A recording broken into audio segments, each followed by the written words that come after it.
Welcome to Business Spotlight Series. My name is Hugo Breton. I'm a senior partner at Action Coach Halton. And today I have Luc Brunet, the co-owner of OKO Bagels in Oakville, as my guest. And we're going to be talking about his business, his journey to business ownership, challenges, um, also the contrast with the corporate world, and have a peek into what it's really to build and operate a business. Now, if this is your first time in the channel, be sure to like and subscribe to get notifications when we drop new conversations just like this one. So Luc, welcome and thank you again for being here today. I would love it if you give us a little bit of overview about you, your background, and tell us a little bit about your business. Sure. So thanks Hugo for the invitation, and I'll always jump on an opportunity to talk about our business. So thank you for that. So a little bit about me. So I am, started out life as a budding teacher. So that was sort of my goal in life, was to be a teacher like my dad. So went to teachers college, got in, was teaching in French, sort of separate school board, and realized about 2 years in, I am already very comfortable in my lifestyle. And so I sort of took it upon myself to make a beeline, which sort of scared my parents because they were quite conservative. And that sort of started my journey, I would say, in my career. So I started, or I began an MBA shortly thereafter. And that sort of opened my eyes. You know, for me, even going into the program, I didn't really understand what an MBA was at the time. And my girlfriend was already in the program, so she sort of talked me into it. But the more I got in, the more I realized that it was like real world things that we talked about, you know, real problems, real opportunities, and things, tangible items versus theoretical things that often happen in university studies. And so that really opened my eyes. And so, if I was to sort of hit the fast forward button, my goal coming out of business school was to try and run my own company, whatever that meant at the time, which took me a long time to get to, mind you. And a lot of that had to do with, having the pieces in place. So I sort of looked at it like a skill set puzzle. And so my first piece was in finance. So I chose to go in a finance world, which was not my interest or forte necessarily, but it was important that I knew numbers and I could, do those calculations and understand metrics quickly. And so I joined Ford Motor Company here in Oakville, actually. And I did some rotational work. So I've had probably 5 or 6 different jobs in there. They throw you all over the place. And it was a really good foundational role or opportunity. And then after that, I sort of went into different things. I was a recruiter for a bit. So we're talking like hard sales, phone sales, knocking on doors. And then I joined the banking world after that, and got into product management and payments of all things.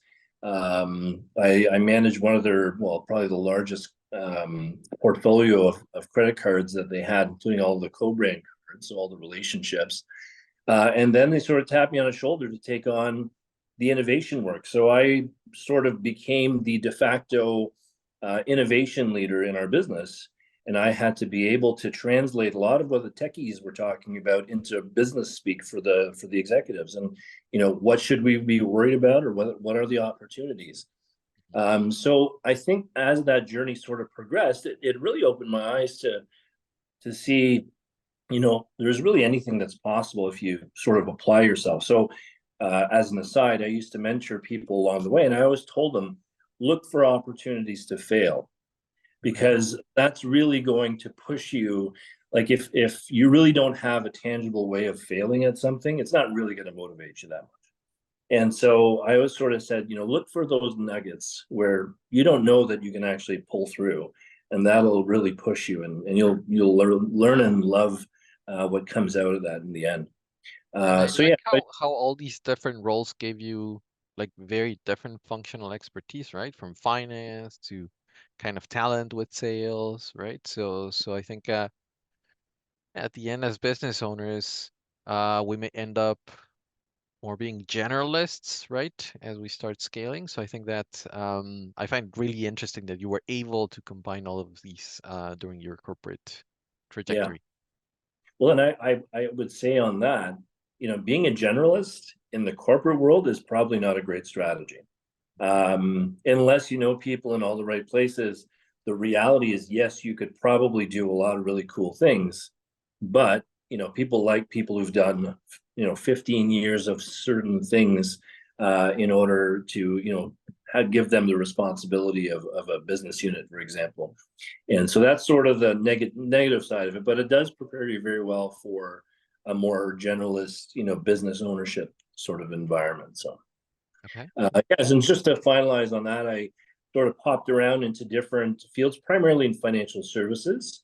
And then I was sort of on a break. I was between roles, and my wife and we were sort of kicking around. Like she's always had entrepreneurial opportunities, so she never really understood my whole, corporate risk adverse sort of approach.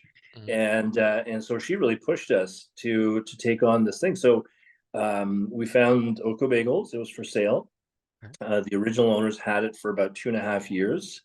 And honestly, it worked out really well for us. I mean, they did a lot of the heavy lifting, but they also, put their blood, sweat, and tears into it.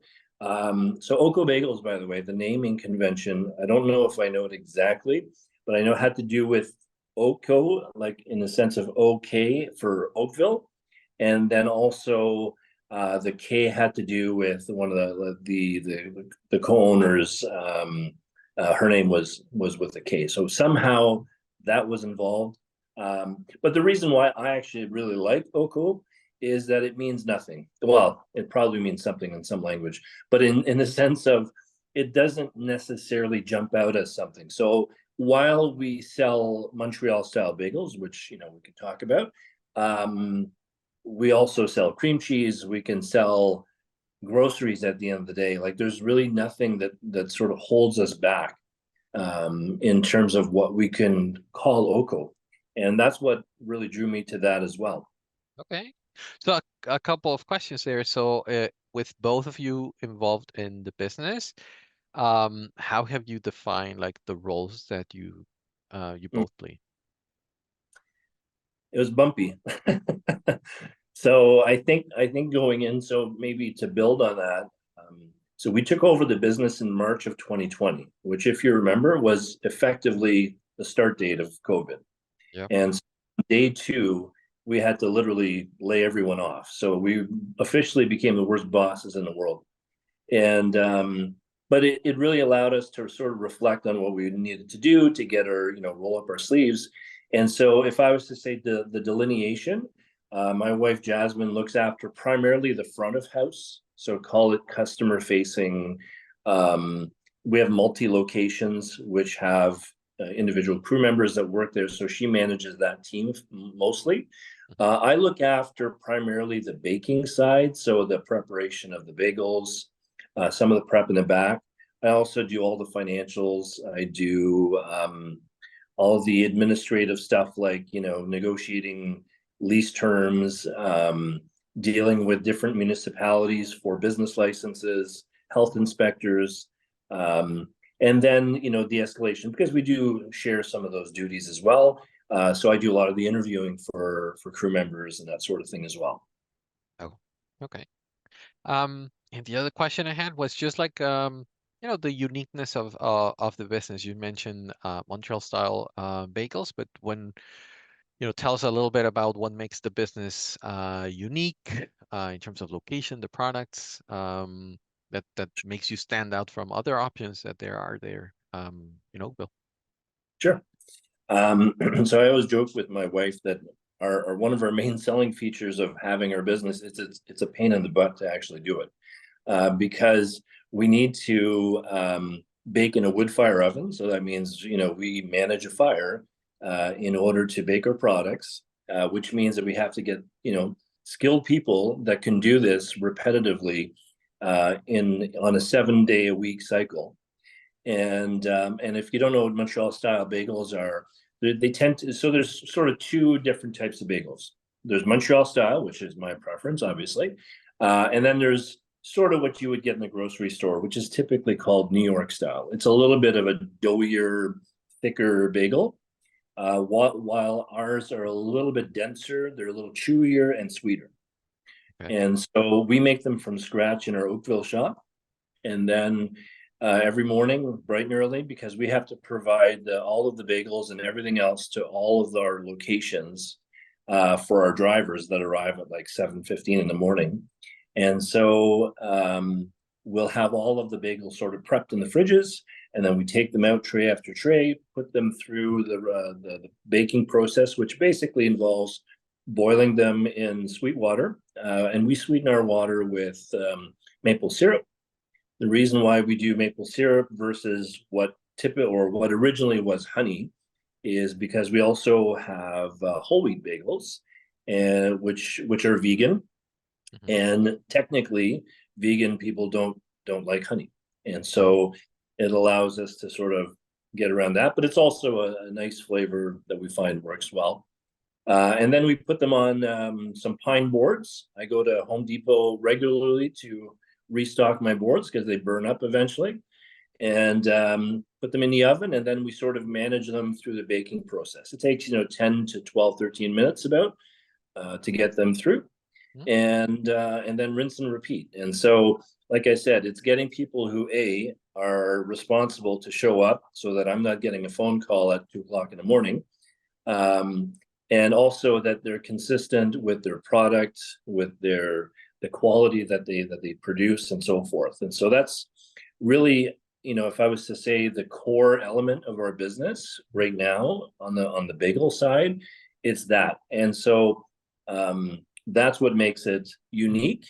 It's not easy to do it on a day-to-day basis, and that's one of the reasons why you probably don't see them on every corner, like other types of establishments. And so I And I would was say, gonna ask on that. You mentioned locations. So how many locations and whereabouts sure. are they? So when we purchased the business, we had the Oakville shop, and then we also had a small retail location in Hamilton. So we're down on James Street North. It's a cool little hipster sort of area. And so, as COVID came on, and we were sort of scared by that, but then we changed the business model. So we had a few tables within our small shop in Oakville. We got rid of those because with COVID mandates, we couldn't use them.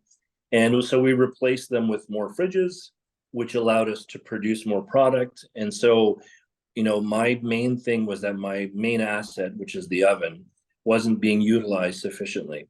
And so we ended up thinking, okay, well, then we have to expand, shops. And so we sort of looked at it I call it a hub and spoke model, where you've got the central production, and then we're going out to smaller retail shops. And so we had Hamilton, and then eventually we had an opportunity in the Milton Mall. So we got that in late 2020.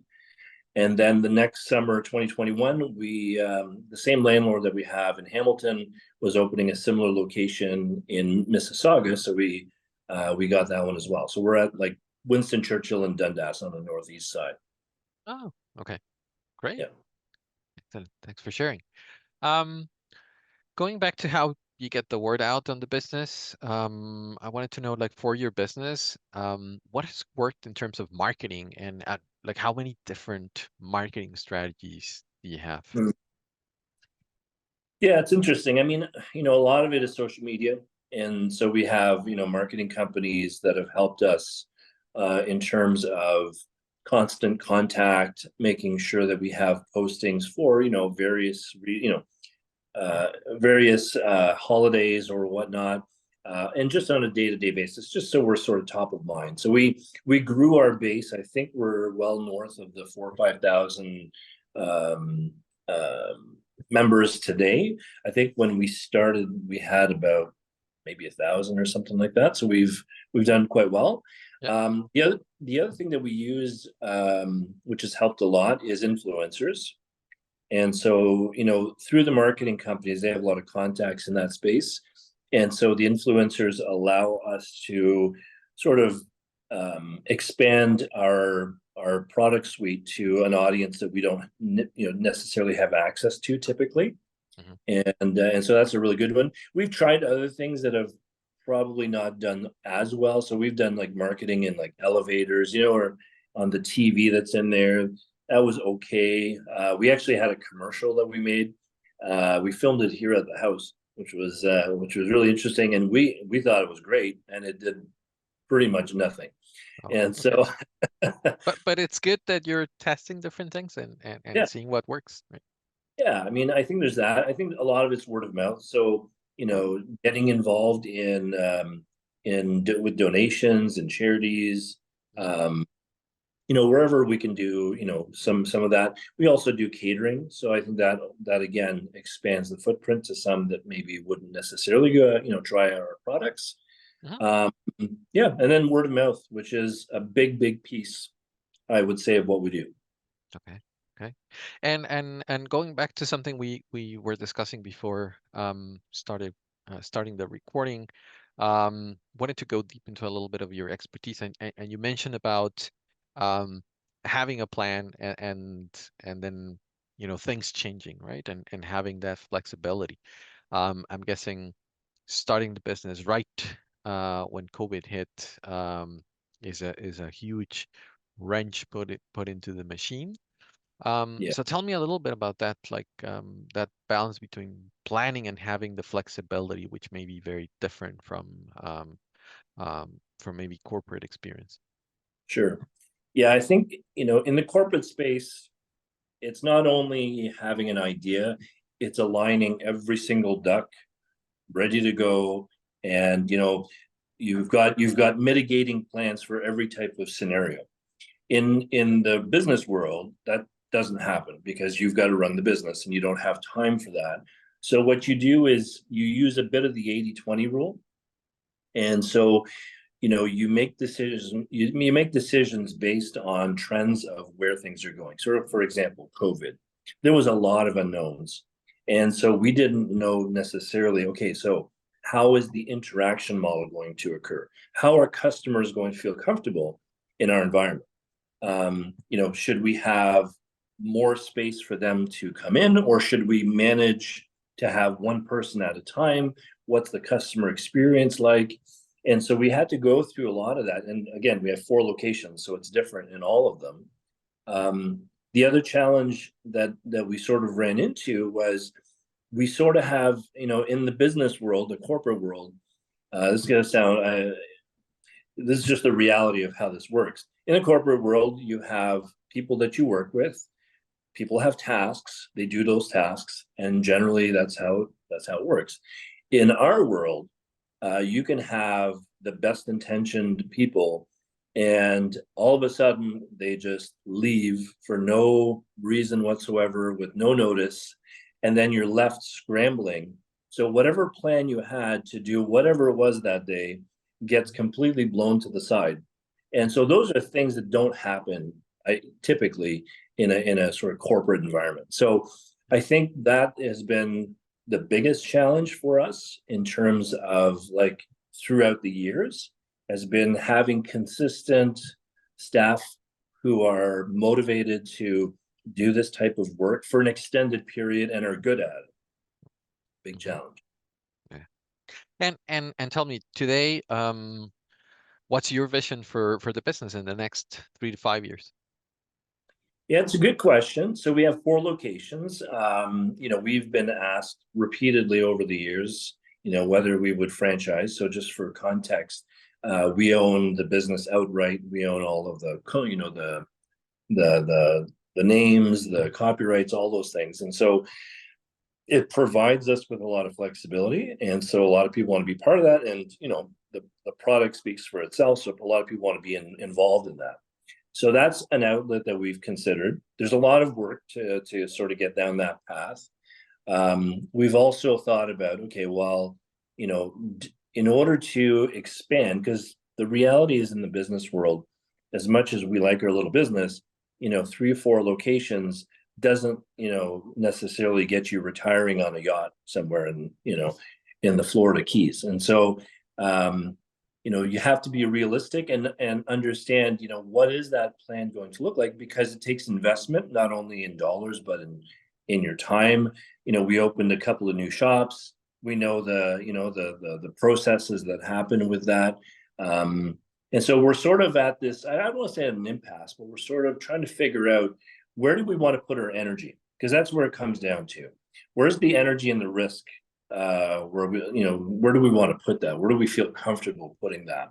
Like, what's the best return for our blood, sweat, and tears in the business? Okay, great, awesome. And as we begin to wrap up, I have a few rapid fire questions, almost kind of a word answer for each. Sure. So top of head answers. So what's the key to success for you? Key to success. I think it's being content and being happy in an ever-changing environment, and understanding that change is just going to happen and you're going to be frustrated some days, Okay. and to look past it and stay positive and happy. Okay. What's one book that you're reading or have read most recently? So I'm going to reference a book I read some time ago, but it sort of, in our original discussion, it made a lot of sense for me. It's called Blink by Malcolm Gladwell. It's a book that's been out for 15, 20 years, so it's not a new one. But the concept of Blink has to do with the subconscious mind and the ability to think very, very quickly, and why some people are able to make decisions super fast and others struggle. And a lot of that, they call it thin slicing, which basically means, taking snippets of information and making a decision based on an imperfect amount of inputs. And so I think it goes, and it dovetails very well in the small business or entrepreneurial environment, because that's what you face every day. And so the understanding that your mind can actually make really good decisions very quickly is encouraging. And that book actually made me realize, it's not just being lucky at things. Our experiences is the filter by which our brain works. And so, the ability to make decisions in a certain manner are really sort of guided by those filters that we've created for ourselves over our lifetime. Mm, okay, thanks for sharing. And if you could magically improve one area of the business tomorrow, what would that be? Staffing. Okay, Staffing. I've heard that a little bit, yeah, in Yeah, particular in retail environments. it's in the retail environment, and I think it's I don't know that there's a perfect silver bullet for that. It's the nature of the beast a little bit. Mm, But I think what you want to do is make your location as healthy and inviting as possible, and support people in their journey. People will come, people will go. You can't sort of get too upset about that. But you want to have positive energy, and I think that's the goal ultimately. okay. Well, and to wrap up, like, how can others learn more about the business and or follow you? How can they get in contact? Sure. So our website is okobagels.com. So quite simple. You can email me directly at Luc, so LUC at okobagels.com. Or if it's just general, just go at info at. And we've got a social media presence. We're on Instagram and Facebook and all those things. So that's easy to reach us. In terms of opportunities, I'm always open to having conversation. And like I said, just reach out if there's anything you want to talk about, or if there's challenges you're running into and you want to see if we've done those same things and the hurdles that we've had to jump over. I'm happy to help as well. And at the end of the day, it's a community, especially Halton, Oakville. I've met a lot of small business owners over the years, and everyone has a passion for what they do. They've all run into the same types of roadblocks that we've run into, and we're all hanging in there and enjoying life, like I said. So Mhm. Great. Thank you.